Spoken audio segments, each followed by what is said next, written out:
On a tous déjà vécu ça, non? Chercher une expérience professionnelle à raconter et le grand vide. Se sentir complètement perdu. Comment est-ce qu'on fait pour dénicher dans ce dédale qu'est notre mémoire les moments qui comptent vraiment, ceux qui nous ont façonnés? Eh bien aujourd'hui, on part ensemble pour un voyage introspectif, justement à la découverte de ces histoires cachées. Alors, pour ce voyage, on va suivre un parcours en 5 étapes. On va d'abord planter le décor avec la quête de l'expérience. Ensuite, on explorera 2 chemins très différents pour la trouver. D'un côté, le souvenir qui nous saute aux yeux, et de l'autre, une approche bien plus douce, le fameux vagabondage introspectif. On verra aussi pourquoi c'est crucial de ne rien forcer, et on terminera sur la puissance incroyable du silence collectif. Allez, on entre dans le vif du sujet. Le point de départ de toute analyse de pratique, c'est souvent un obstacle que beaucoup connaissent bien. Comment mettre la main sur une expérience vécue qui vaille vraiment la peine d'être explorée? Voilà la question qui nous bloque si souvent. Imaginez la scène. On nous demande de partager une situation pour en discuter en groupe. Et là, le trou noir. Par où commencer? Et puis, comment savoir si une expérience est bonne à analyser au fond? Avant d'aller plus loin, juste pour qu'on soit tous sur la même longueur d'onde, qu'est-ce qu'on cherche exactement? Une situation vécue, c'est quoi? En gros, c'est un moment précis, personnel, de notre parcours pro, un truc qu'on peut remettre sur la table pour le décortiquer et en tirer quelque chose pour grandir. C'est ça le trésor qu'on recherche. Bon, la première piste, la plus évidente, c'est celle du souvenir qui s'impose. C'est l'expérience qui nous saute littéralement à la figure. Des fois, c'est l'expérience qui nous choisit, et pas l'inverse. Un succès incroyable, un échec monumental, vous voyez le genre. Ces moments chargés d'émotions créent un ancrage tellement fort dans notre mémoire qu'ils remontent à la surface tout seuls, sans même qu'on ait à les chercher.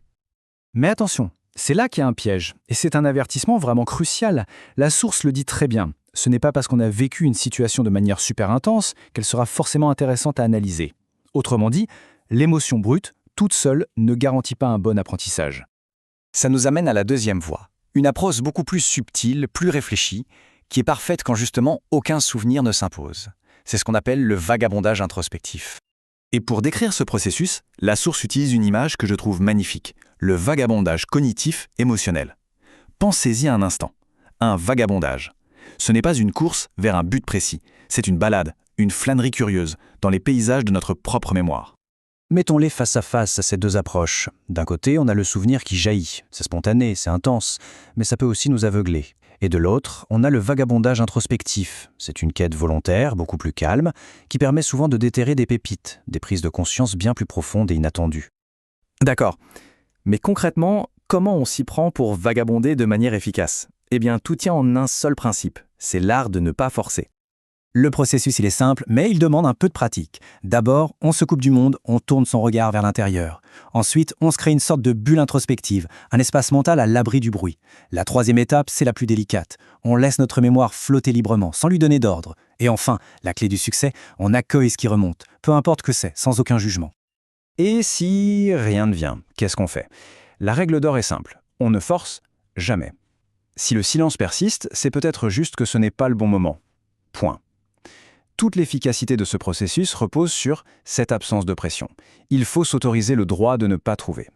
Et pour terminer, faisons le lien entre ce processus très personnel, très intérieur, et ce que ça donne quand on l'applique dans un groupe professionnel. C'est là qu'on découvre toute la valeur du silence. On a tous connu ce moment, ce silence un peu flottant au début d'une réunion de groupe. On peut le trouver gênant, le voir comme un vide. Mais en réalité, ce silence, c'est tout sauf vide. Il a une fonction essentielle. En fait, ce silence, c'est un moment de vagabondage collectif. C'est le temps qui est offert à chacun pour partir en exploration dans sa propre mémoire. C'est un espace de respect qui se met en place, une disponibilité mentale et émotionnelle partagée, qui permet à la bonne histoire de trouver son chemin jusqu'à la parole. Ce qui nous laisse avec une dernière question.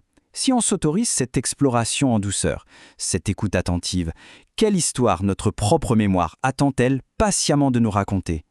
Quelle pépite de sagesse professionnelle est là, enfouie, attendant d'être découverte? La réponse, bien sûr, elle est à l'intérieur de chacun.